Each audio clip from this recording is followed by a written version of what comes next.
Prácticamente la homosexualidad es uno de los puntos más controversiales de la iglesia y la sociedad, más que inclusive el mismo aborto o algún tipo de legalización de drogas. Realmente la homosexualidad es el punto de controversia entre la cuestión cristiana y el aspecto de la sociedad, en este caso la práctica homosexual. En- Entonces, pongo aquí el ejemplo, por ejemplo, que hay espectaculares en algunos lugares en donde de alguna manera declaran una guerra o argumentos completamente enfocados a la homosexualidad y que inclusive sabemos que socialmente se ha visto limitada y obviamente esto es una situación de batalla legal entre países, entre estados, de ir logrando que obviamente haya una aceptación a lo que es el matrimonio igualitario. Y obviamente la primera traba o el primer obstáculo, pues obviamente es la iglesia, ¿verdad? Bajo los argumentos bíblicos que de alguna manera eh, están en contra de esta práctica. Y obviamente que lo ve como una franca práctica de tipo pecado, ¿verdad? Entonces, es una lucha constante en querer reconocer el matrimonio del mismo sexo y de alguna manera se sustenta bajo el argumento de pluralismo de todas las formas de expresión. Entonces, si yo tengo una forma de expresar de esta forma, bajo este argumento me tienes que respetar y me tienes que dar todas las facultades sociales y legales que obviamente conlleva esta preferencia que yo puedo tener. Entonces, prácticamente la iglesia siempre ha sido perseguida y ha sido criticada socialmente desde que, ahora sí que desde que se funda lo que es la iglesia o lo que es la iglesia bíblica en el aspecto de Cristo, siempre ha sido argumentada. Mismo Cristo eh, tuvo mucha persecución, tuvo mucho rechazo, pero actualmente este punto, sobre todo lo que es hablar de homosexualidad, ha puesto a la iglesia bajo un contexto de iglesia malvada al sostener principios bíblicos. Eso es lo característico de este tema o de esta área, obviamente, de controversia, porque muchas veces y actualmente hay muchos países que aún rechazan la Biblia y que rechazan las enseñanzas de Dios, pero este punto en especial pone a la iglesia bajo un contexto de malvado. Es decir, tú que predicas, por eso le pongo acá este dibujo, en decir, tú que predicas o que tú argumentas bajo la Biblia el amor, ¿cómo es posible que rechazas el que yo pueda estar con una persona que realmente amo, que realmente me siento comprometido hacia ella, aunque sea de mi propio sexo? Entonces, ¿cómo es posible que pueda haber esa controversia entre lo que dice la Biblia y lo que trata de hacer la iglesia, verdad? Entonces, por eso es que ha sido una situación muy compleja. Actualmente, pues obviamente hay organizaciones que van en rechazo completamente a la homosexualidad, pero también hay organizaciones homosexuales que van en contra de lo que es obviamente cualquier argumento que se levante en contra de esta práctica o preferencia sexual. De alguna manera, eh, voy a poner este ejemplo. Creo que el debate que actualmente existe o el punto fuerte respecto a la homosexualidad, es quizás que hemos caído en una confusión social y bíblica. Es decir, actualmente, vamos poniendo el ejemplo, y bajo el contexto de pecado, bajo el contexto de prácticas pecaminosas, voy a poner el ejemplo del alcoholismo, que es un tema que vamos a ver más adelante, ¿no? Que de hecho es el que continúa después de este tema. Pero hablando en el aspecto de alcoholismo, ¿qué pasa cuando uno ve una persona alcohólica tirada en la calle, así completamente tirada? ¿Lo vamos a linchar por ser alcohólico? Socialmente en México existe esa postura. Realmente yo no recuerdo y a lo mejor puede ver que haya algún caso muy esporádico de algún borracho que lo hayan matado, por estar en la calle, pero a lo mejor es porque hubo una riña entre borrachos, ¿verdad? Pero no, al menos yo no tengo ahorita presente un caso en el cual una persona borracha, hablando de que se haya quedado dormido en un parque en la calle, que realmente uno lo ve tambaleándose en la calle, haya sido linchado por esa situación de alcoholismo. ¿O alguien de ustedes sabe algún caso que haya sido linchado o que haya sido de alguna manera catalogado y rechazado socialmente? A lo mejor te haces a un ladito, ¿verdad? Porque huelen feo o están orinados o da una apariencia, ¿verdad? Negativa, pero creo que llegar a un punto de llegar a maltratar o haya una fobia hacia un alcohólico, en ese sentido, no lo hay. Inclusive hay muchos ministerios en las iglesias en donde hay un apoyo emocional y espiritual hacia las personas alcohólicas. Pero es curioso ver cómo este mismo, un comportamiento distinto bajo el contexto bíblico de pecado, casi como es el alcoholismo, lo vamos a contextualizar ahora al aspecto homosexual, es muy distinto el trato que se da hacia este tipo de personas. Entonces, quiero dejarlo claro porque creo que aquí existe una controversia entre iglesia y sociedad, porque realmente pareciera que realmente la iglesia está en una postura homofóbica, es decir, te voy a rechazar, te voy a hacer la vida imposible, te voy a etiquetar. Y realmente si nos vamos al contexto de la Biblia, deben ser tratados cualquiera de esas personas como cualquier persona que ocupe un apoyo emocional y espiritual. Entonces, creo que en esa situación alberga mucha de la cuestión que hay actualmente de enojo, de rechazo, de resentimiento hacia obviamente aquellas posturas que de alguna manera rechazan este tipo de comportamientos. Ahora, ¿qué dice la Biblia acerca de la homosexualidad? Yo creo que tenemos que dejar de decir qué tanto dice la Biblia, es decir, qué dice Dios, porque finalmente Dios habla a través de la Biblia. Y esto pareciera, cuando nosotros aterrizamos este concepto a solamente pensarlo en qué dice la Biblia, pareciera que es una cuestión solamente de modificar palabras, de modificar interpretación, y creo que ahora sí puede o no acoplarse a lo que yo quiero pensar o quiero que se acople la Biblia hacia mí.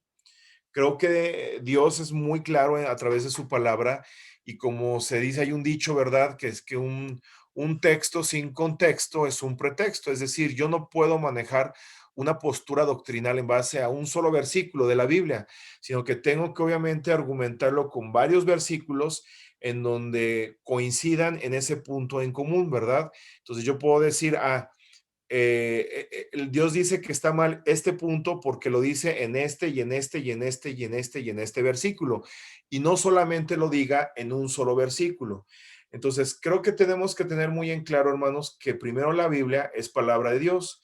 Entonces, no es una cuestión de narrativa, de redacción o de ocurrencia de una persona o de un escritor o el autor de que quien haya escrito esos versículos, no es una producción solamente de esta persona que escribió este punto o estos argumentos, sino es Dios quien a través de su palabra maneja una postura clara respecto a este tipo de comportamiento. Entonces, esto obviamente nos limita o nos quita esta situación de que la Biblia obviamente tiene que ser interpretada por los hombres. Entonces, hay versículos tan claros que obviamente, aunque no seas un experto en Biblia, te vas a dar cuenta a qué es lo que se refiere Dios respecto a eso. Entonces, obviamente, si yo quiero que encaje la Biblia a mi comportamiento, pues voy a buscar una serie de argumentos muy propios, pero que realmente no es lo que dice Dios. Entonces, por eso es que actualmente hay una interpretación de la Biblia y hay un debate en lo que son los estudios científicos. Entonces, cada vez la sociedad trata de argumentar la homosexualidad como un resultado propio de la naturaleza, como una situación genética, como una situación de cuestión de preferencia y dejan a un lado realmente la postura de Dios respecto a este punto. Entonces, así como hemos visto las consecuencias, y no actuales, sino históricas, de sociedades que aceptan pecados a través del tiempo y que los hacen como parte de su cultura, nos damos cuenta cuáles son las consecuencias.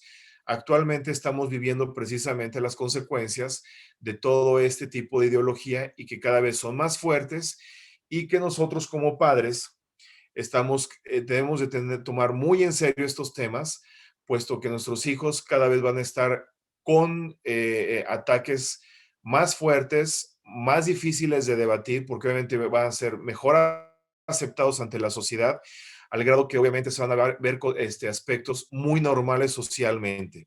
Pero como lo hemos visto en algunos otros estudios, no el que yo vea un punto social como algo normal quiere decir que es algo que realmente Dios aprueba. Lo habíamos visto en temas antepasados, que, por ejemplo, la esclavitud en Estados Unidos, muchos de los dueños o de los, podemos decir, de los sí, dueños de los esclavos en Estados Unidos, muchos eran cristianos, eran personas que conocían de la palabra de Dios, que conocían obviamente de lo que Dios quería de sus vidas, pero como socialmente estaba aceptado la esclavitud, no lo veían como malo, mas en cambio, obviamente, lo aceptaban y lo ejercían en la esclavitud, y obviamente nadie decía nada porque socialmente a una persona que de alguna manera blanca y que tenía cierta posición económica pudiera comprar un esclavo, legalmente no le pasaba nada, pero bajo la legalidad humana, bajo el contexto bíblico, obviamente estaba muy claro en la Biblia que era un comportamiento y eran actos que obviamente Dios rechazaba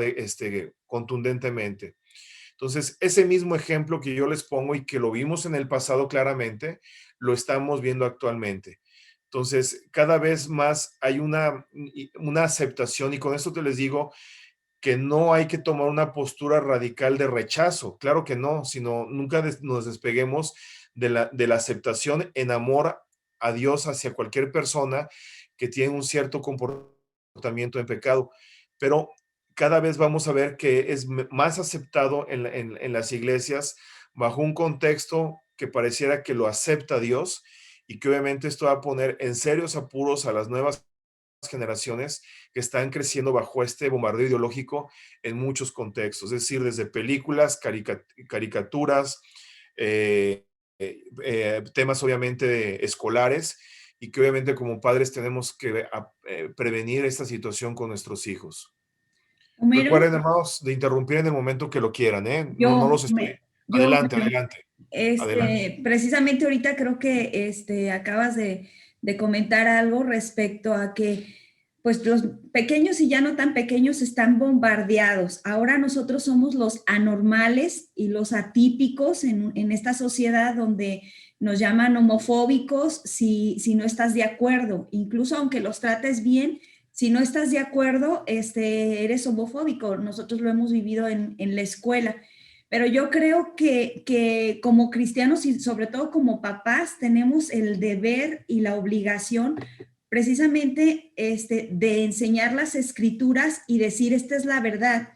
Porque como lo veíamos en el grupo de mujeres, que ahorita precisamente es el tema de las mentiras que las mujeres creen, si tú no crees, o sea, porque muchas mujeres, aún en edad adulta y aún hasta cierto punto creyentes, varias de las verdades que hemos estado viendo, o varias más bien de las mentiras que hemos estado viendo, les cuesta trabajo decir, eso es mentira, Dios está en contra de eso, porque aún hemos ido como siendo muy suaves en realmente aceptar la verdad. Esto es lo que dice Dios y no hay vuelta atrás, o sea, hay izquierda o hay derecha. Incluso mencionamos en Deuteronomio donde dice Dios, he puesto al cielo y a la tierra como testigos de que estos son los dos caminos, el bien o el mal. O sea, no hay verdades a medias, ni hay mentiras,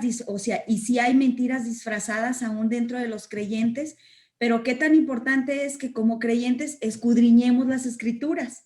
Muchas veces esto sucede dentro de la iglesia o dentro de una familia cristiana porque no escudriñas las escrituras, sino que simplemente te alimentas de lo que cada 8 días dice el pastor o en escuela dominical, sino que constantemente nosotros debemos ir a la escritura y enseñarla a nuestros hijos y enseñarla al contexto para que no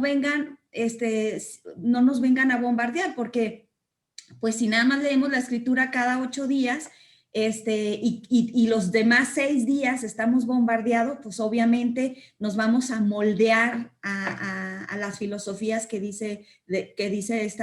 pues que dicen el mundo. Y ahorita esta es un tema tan delicado porque los niños y las niñas están viendo que es comodidad y ya se está hasta los baños, hasta en las escuelas, hasta o sea, los libros de texto en las escuelas, o sea, ya está tan normalizado. Entonces, qué importante y qué responsabilidad tenemos como padres de realmente creer que lo que está escrito es verdad. Yo creo que dice, para agradar a Dios, quiere que creas en Él, que le hay un Dios. Y lo que dice ahí es verdad. Entonces yo creo que partimos de que efectivamente la escritura está inspirada por Dios y esa es la verdad. Y necesitamos como cristianos escudriñarla y a través del Espíritu Santo, pues, que nos revela que todos los días, ¿verdad? Yo creo que es un tema muy importante. Sí, Moni, mucho, demasiado importante. Entonces, y ahorita lo van a ver, porque cuando ustedes, ahorita empezamos a analizar la hermenéutica homosexual y esa misma hermenéutica se han bombardeado nuestros hijos, pues obviamente van a tambalearlos. Y no les digo que es una situación nada más ideológica el ser homosexual, pero si obviamente hay una inclinación, una debilidad como tal ante esta situación, puede haber un problema ahí de confusión en el comportamiento. Entonces, esa es la pregunta, me adelanté un poco, pero ¿es posible que una cultura antihomosexual haya dirigido a la iglesia y no los claros principios bíblicos? Pongo esta imagen porque es una pareja lésbica que sufre golpes en vía pública. No me metí más a investigar, pero obviamente en algún lado del mundo, no sé si en Europa o en México, no lo sé, pero obviamente son mujeres que fueron maltratadas por obviamente expresar públicamente su homosexualidad. Y ahí de alguna manera es lo que yo les comento. Eso obviamente no es aceptado por la Biblia, el rechazar de esta forma a una situación que va en contra de la Biblia. Por eso les ponía yo el ejemplo del alcohólico. O sea, yo por ver una persona alcohólica que sé que está en pecado, pues no lo voy a agarrar a golpes por estar en ese estado etílico, ¿verdad? Claro, que ya si estado en estado etílico, ahora sí trata de agredirme o una situación, bueno, ya es otro cantar, pero simplemente por estar en un estado etílico, no es lógico socialmente agarrar a golpes a una persona. Lo mismo pasa con una situación de tipo homosexual. Obviamente no es aceptado bíblicamente el tener este comportamiento o rechazo hacia estas personas. Y considero que hay, en eso radica gran parte actual de la confusión, porque pareciera que la iglesia fomenta estos actos, pero realmente, si nos vamos a la Biblia, claro que no se deben de fomentar, pero obviamente yo tampoco, o sea, voy a respetarte, te voy a amar en el amor de Cristo, mas no te voy a aceptar tu comportamiento. Al igual que pasa con un alcohólico, o sea, te voy a ayudar espiritualmente, emocionalmente, voy a darte un acompañamiento para ayudarte a salir adelante eh, en base a la palabra de Dios, pero nunca voy a aceptar tu comportamiento como alcohólico, o sea, no me tengo que hacer yo un alcohólico para poderte realmente aceptar. Entonces, pareciera que a veces, pareciera que cuando hay esa situación de controversia, pareciera que, bueno, acéptame en todo mi contexto y obviamente acepta mi comportamiento. Entonces, yo creo que una cosa es el respeto y otra cosa es la aceptación del comportamiento. Son cosas muy distintas y que tenemos que tener muy claro también como cristianos. Entonces, de hecho, en años pasados, en el libro que obviamente los psiquiatras utilizan para definir los problemas psiquiátricos, la homosexualidad la trataban bajo el contexto de un desorden mental o una alteración de identidad. Entonces, obviamente esto ya fue modificado y se dejó de ver como algo patológico, pero en años pasados, en el mismo libro de psiquiatría, donde los psiquiatras desglosan todas las patologías y sus diagnósticos, manejaban la homosexualidad como un trastorno de la personalidad. Entonces, actualmente, obviamente, por todas las situaciones sociales y de ley y aspectos sociales que actualmente se manejan respecto a este tema, se dejó de hacerlo, pero hace años se manejaba como parte de trastorno de la personalidad. Por eso, en este libro, se trata este tema como un problema de personalidad, como parte de problemas psiquiátricos, como parte de una alteración mental. Entonces, hay que entender a lo que la persona y la gente están diciendo sobre este comportamiento. Entonces, tenemos nosotros, como hemos llevado la metodología de todos los temas que actualmente hemos visto, Alzheimer, depresión, hemos llevado esta metodología que estoy aquí expresando. Primero hay que de alguna manera entender a la persona y tratar de entender, obviamente, el porqué de su comportamiento. Y ya una vez que de alguna manera entendemos este aspecto de comportamiento, en el aspecto emocional o espiritual y físico, tenemos que ver cuáles aspectos tienen en un contexto espiritual y cuáles son un aspecto físico. Y obviamente tenemos que separarlo, ¿verdad? Atender los asuntos del corazón y si es aplicable, maximizar las fortalezas y considerar los tratamientos para los síntomas físicos. Entonces, obviamente no van a encontrar un medicamento que te lo tomes y te quite esta preferencia sexual, obviamente, como no lo hay para el alcoholismo, tómate este medicamento y se te quitan las ganas de tomar licor, claro que no lo hay, pero muchas veces estos comportamientos sí vienen relacionados con otro tipo de cuestiones, por ejemplo, la depresión. Entonces, obviamente tenemos que abordar estos temas bajo el contexto integral como lo hemos estado manejando desde el principio de este tema. La meta de este estudio es llegar a la conclusión de dejar muy en claro, así dice el Señor, así dice Dios respecto a este tema.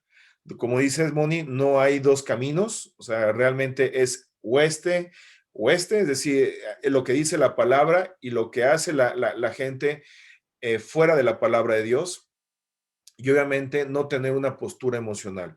Es decir, no manejar el argumento de que, bueno, yo siento esto, a mí me gusta esto, bueno, se te respeta, son inclinaciones, son preferencias, son deseos que tú tienes como persona, pero no quiere decir que de alguna manera están aceptados por Dios. No sé si hay alguna pregunta respecto a esto. Yo, Lupita. Adelante, Lupita. Bueno, nada más comentar. Yo no sé, nunca supe qué postura tomar. Cuando yo estaba en la secundaria, yo tenía un compañerito que todo el mundo se burlaba de él y siempre le dijeron, eres niña, eres una niña, eres jotito. Y en ese tiempo ese niño tenía 13 años, estaba en la adolescencia. Fue tanta el acoso que hubo de parte de los compañeros y su situación familiar era muy difícil.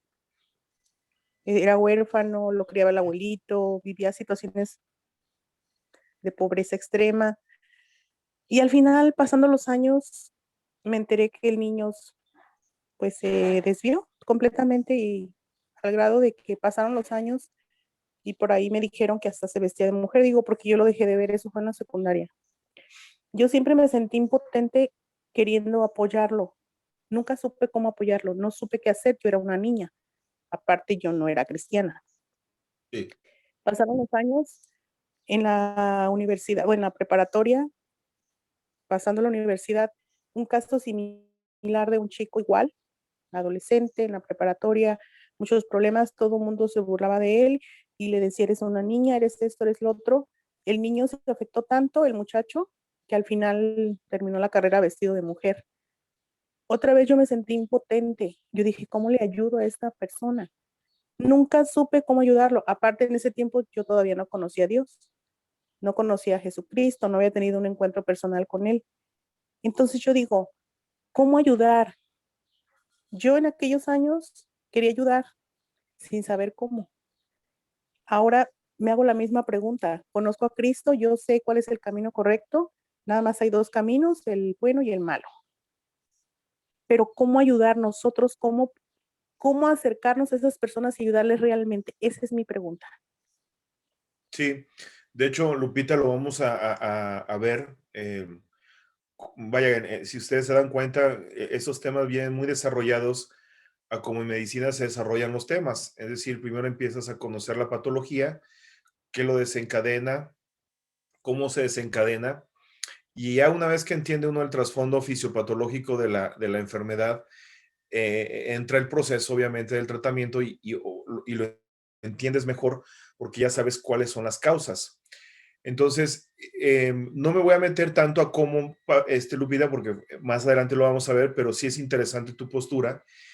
Y lo que sí puedo decirte, y de alguna manera quiero que estés muy al pendiente conforme vaya desarrollándose el tema, en esta diapositiva, Lupita. Finalmente tenemos, tú conociste un poquito el contexto de estas dos personas que tú conociste y obviamente conforme vayamos desglosando el tema, quiero que tú vayas un poquito separando qué aspectos de lo que tú poco o mucho conocías de ellos, qué aspectos realmente eran aspectos del corazón o espirituales y qué aspectos físicos o problemas físicos tenían ellos.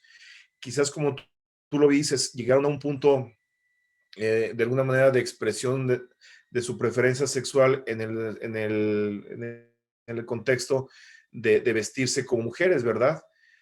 Pero, ¿qué aspectos, y creo que lo mencionaste parte, comentas que uno de ellos tenía un contexto familiar muy fuerte, ¿verdad? Había quedado huérfano, había perdido a sus abuelos.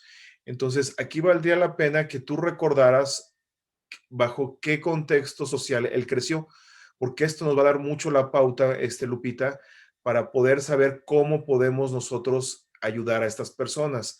Finalmente, esta diapositiva, Lupita, es lo que trata de alguna manera de resumir.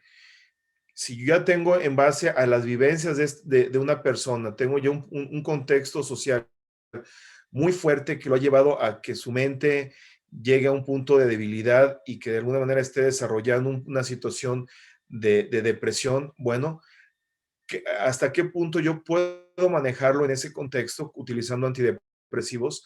Pero obviamente, conociendo su contexto, yo necesito explicarle de que si hay un problema actualmente en su mente es por el contexto social con el que creció, por las vivencias que él tuvo que pasar y que obviamente le crearon una confusión de identidad o una confusión de personalidad. Y obviamente es ayudarles bajo ese contexto, decir, bueno, obviamente quizás no nos vamos a meter tanto a metodologías porque inclusive ni siquiera las conozco, Lupita.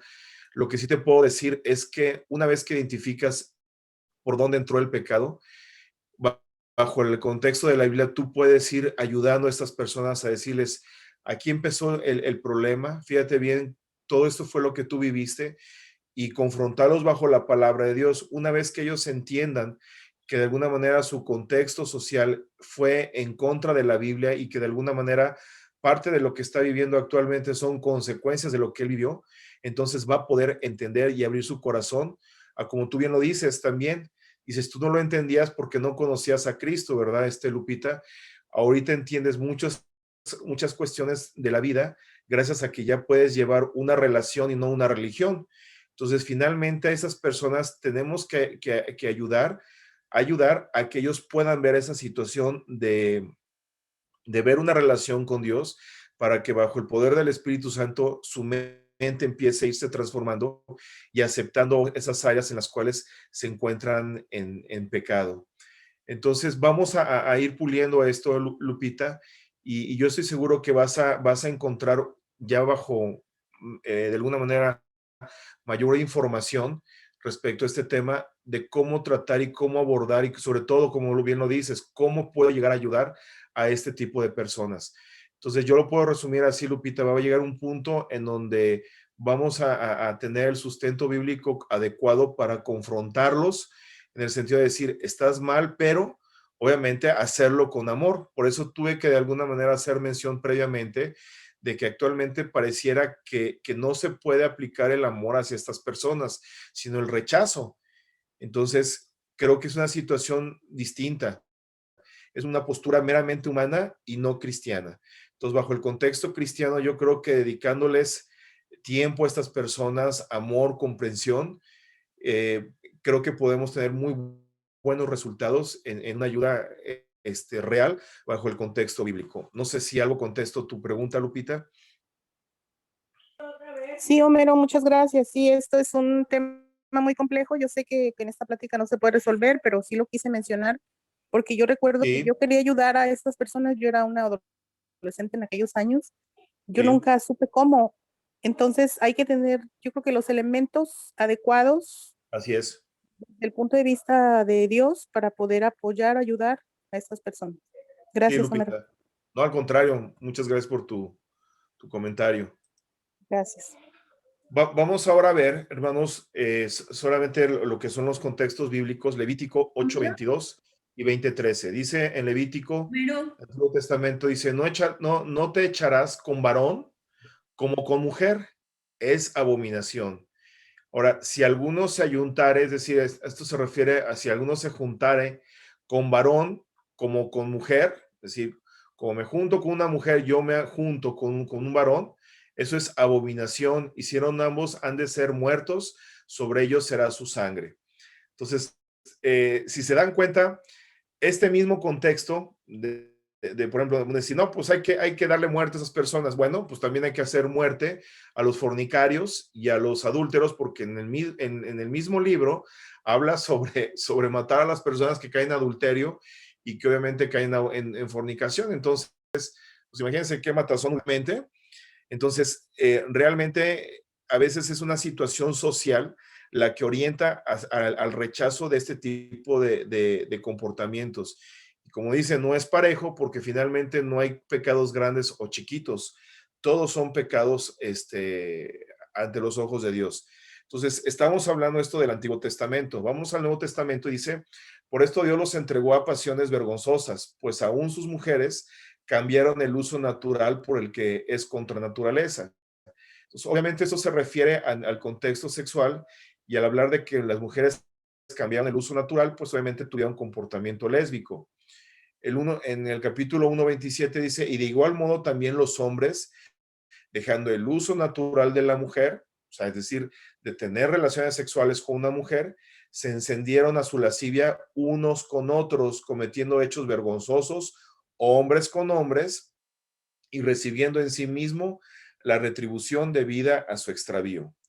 La verdad son versículos muy claros que no ocupa ser un teólogo para poderlos entender, que son bastante claritos, pero ustedes ahorita vamos a ver lo que es la hermenéutica homosexual, es decir, el argumento que ellos utilizan para estos versículos, y vamos a empezar a ver por qué de repente el contexto de películas, el contexto de canciones, el contexto de pensamientos o ideologías de muchos líderes políticos, artistas, y que tratan obviamente de encajar su ideología y obviamente acomodar la Biblia hacia sus propios argumentos.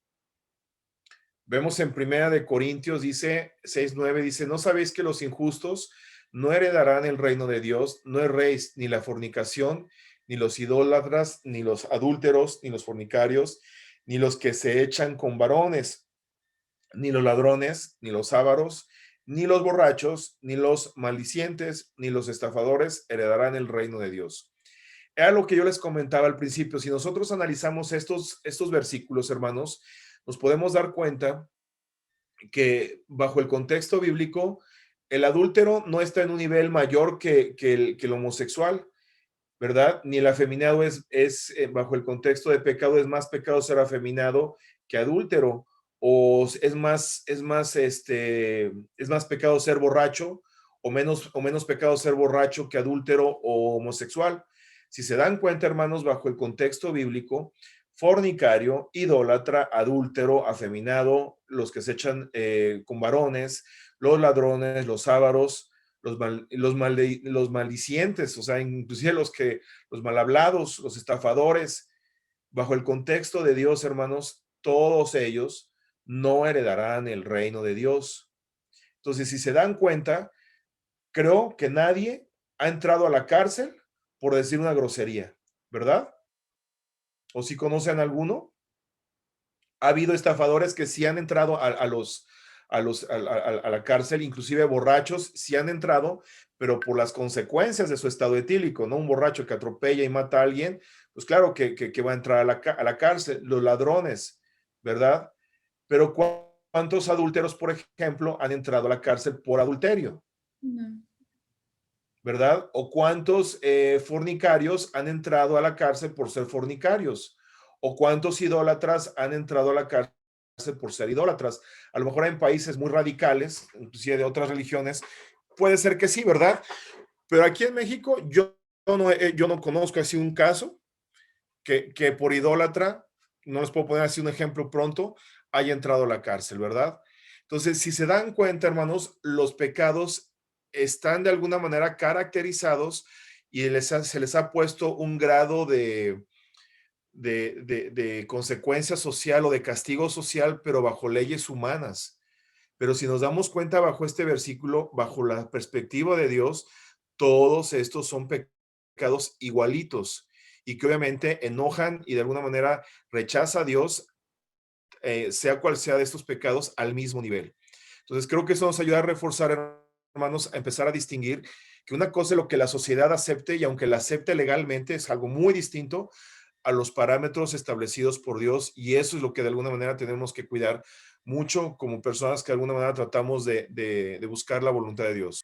En 1 Timoteo capítulo 1, versículo 9 dice, conociendo esto que la ley no fue dada para el justo, sino para los transgresores y desobedientes, para los impíos y pecadores, para los irreverentes y profanos, es decir, los que de alguna manera rechazan o se burlan o no respetan alguna ley. En este caso es la palabra de Dios. Para los parricidas, es decir, los que matan a su papá, o los matricidas, para los homicidas. Entonces, si se dan cuenta, volvemos a ver comportamientos altamente castigados por la sociedad, o sea, alguien que mata a su papá o a su mamá, pues obviamente yo creo que no van a quedar libres pagando una fianza, ¿verdad? Se van directitos a la cárcel y sin fianza.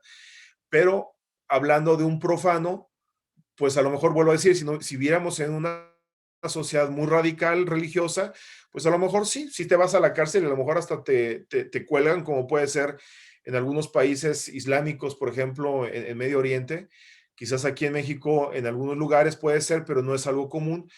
Pero si se dan cuenta, hermanos, no porque lo profano no lo condene actualmente la sociedad jurídica o el aspecto legal, no quiere decir, hermanos, que es algo que se puede aceptar como personas. Entonces, en Judas 1.7 dice, como Sodoma y Gomorra y las ciudades vecinas, las cuales de la misma manera que aquellos, habiendo fornicado, ido en pos de vicios contra naturaleza, fueron puestas, por ejemplo, sufriendo el castigo del fuego eterno. Bueno, sabemos la situación en cómo acabó Sodoma y Gomorra, ¿verdad? Y ustedes dirán, bueno, hasta muchos pueden decir, bueno, pareciera un cuento de ciencia ficción, pero ustedes se pueden analizar gran parte de las sociedades y que obviamente existieron y antropológicamente está completamente comprobado e históricamente, muchas de las sociedades que actualmente ya no existen o dejaron de ser esas grandes culturas que en la antigüedad lo eran, mucho fue, hermano, por el declive moral que tuvieron sus sociedades o las sociedades y que se convirtieron en sociedades. Ejemplo de ello, por ejemplo, Roma. Entonces, cuando nosotros vemos los emperadores, toda la masacre y todo lo que obviamente hicieron en contra de la voluntad de Dios, nos damos cuenta, hermanos, que con el tiempo fueron sociedades que o sea, fueron yendo a una situación de declive, hasta obviamente no tener ni sombra de lo que eran, ¿verdad? O sea, Roma, pues ni siquiera es una sombra de lo que llegó a ser, ¿verdad?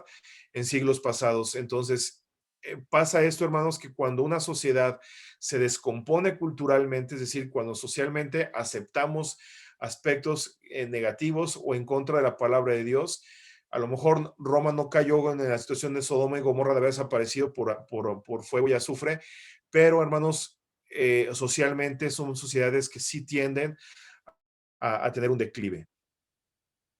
En la situación, o podemos ver que Jesús, uno de los argumentos que manejan los homosexuales o este tipo de ideología homosexual es que no habló específicamente en contra de la homosexualidad.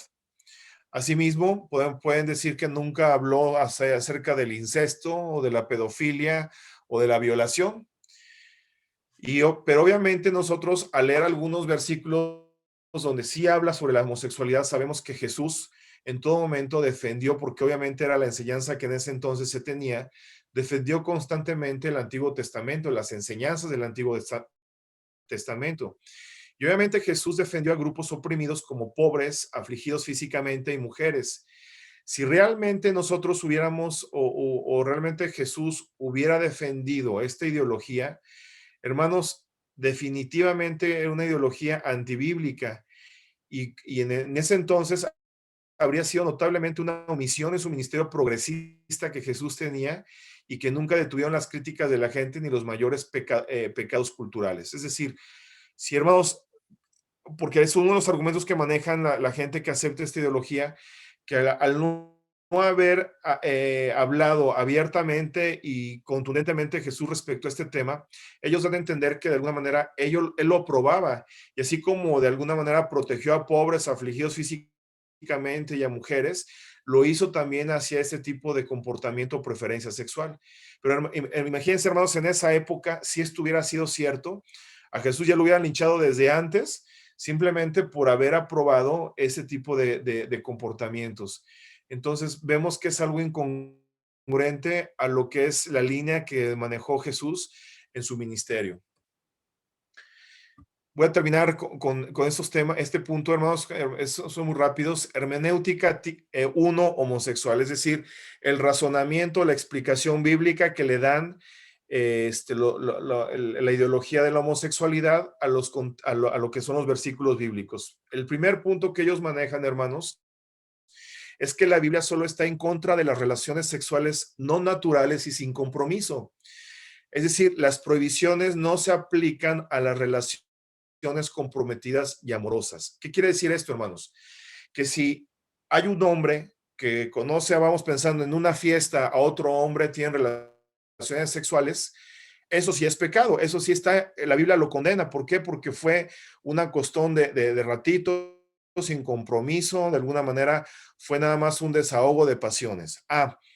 Pero si yo como hombre tengo una relación sólida, comprometida, amorosa con otro hombre, ahí sí se justifica, porque de alguna manera lo que hay en común es el amor genuino hacia otra persona, que de alguna manera pues hay muchísimos versículos en donde sí aprueban el amor hacia las personas y que obviamente bajo ese contexto ellos se amparan. Entonces la Biblia no habla sobre la homosexualidad natural, es decir, si yo tengo una inclinación desde chiquito hacia la homosexualidad, está bien, porque es algo que ya me viene acompañado desde que soy pequeño. Pero la Biblia habla de homosexualidad no natural practicada por personas heterosexuales. Igualmente puede ser esto. Si yo de alguna manera soy heterosexual y de repente tengo una relación homosexual, eso es condenable por la palabra de Dios.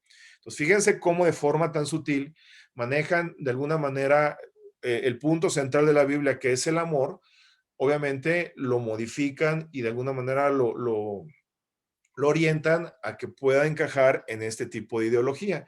Entonces, mientras sean relaciones fortuitas, si es malo, si tú eres homosexual y tienes una relación comprometida y amorosa, está perfecto porque finalmente el centro, la base de esa relación es el amor genuino. Siguiendo con esta hermenéutica uno homosexual, el comportamiento sexual es privilegio de las relaciones comprometidas y amorosas, era lo que yo les decía. Por ejemplo, los heterosexuales, está bien visto, las relaciones sexuales solo ocurren en el contexto del matrimonio. Están bien vistas, ¿verdad? Y de alguna manera las aprueba Dios bajo ese contexto. Ahora, para que obviamente puedan ser bien aceptadas por el área homosexual, a falta de sanción legal del matrimonio, estas solo deben ocurrir cuando existen algún tipo de amor y lealtad por el compañero del mismo sexo. Entonces dices, bueno, si no tengo el apoyo de Dios para casarme, claro que sí lo tengo, si yo de alguna manera soy leal y tengo un amor hacia otra persona de mi mismo sexo. Entonces, aquí están las dos posturas que bajo el contexto homosexual son aprobadas. Es decir, el sexo heterosexual dentro del matrimonio y el sexo dentro del aspecto homosexual, dentro de las relaciones comprometidas y amorosas. No sé si hay alguna duda respecto a esta postura homosexual. Quiero aclararlo porque antes de que se vayan contra mí, hermanos. ¿Sí queda Yo, claro? hermano, sí, hermano, Sí. ¿puedo comentar? Y Es que adelante, ellos Lupita. quieren, Lupita, Lupita, quieren sí. legitimar una relación incorrecta con el matrimonio, con un papel firmado donde ellos dicen, estamos casados, somos un matrimonio, y entonces el amor entre un hombre y un hombre es permitido, o entre Así una es. mujer y una mujer. Ellos quieren legitimar algo que no está correcto. Así es. Sí, exactamente, Lupita. Entonces, pues eso no puede ser posible. Si hay de alguna manera una situación, si hay un contexto legal en el matrimonio, es porque el matrimonio es la base de cualquier sociedad, pero en el contexto de la procreación. Entonces, una situación, imagínense, porque finalmente ustedes se dan cuenta, gran parte del aspecto del matrimonio, aunque no todo, pero sí gran parte, confluye obviamente, una vez que hay hijos, en la protección de los hijos, ¿verdad? Entonces, bajo un contexto homosexual no existe ese compromiso. Entonces, imagínense una sociedad homosexual, es una sociedad literalmente en vías de extinción porque no puede haber procreación. Entonces, inclusive, eh, la Organización Mundial de la Salud, como parte de una metodología obscura de anticoncepción, es apoyar la ideología de género. Y tan es así que ellos condicionan mucho del recurso financiero hacia los países, es decir, ok, quieres que te preste dinero, quieres que te apoye en tu país en esto, tienes que meter la ideología de género porque obviamente sabiendo que entre más homosexuales hay en una sociedad, menos procreación va a haber. Y es una metodología, lo voy a mencionar para que se entienda fácil, pero es otro método de anticonceptivo, si lo queremos ver bajo ese contexto, que obviamente la Organización Mundial de la Salud lo ve bajo ese contexto en muchos países, que obviamente como cristiano tú lo puedes ver bajo otro contexto totalmente distinto, ¿verdad?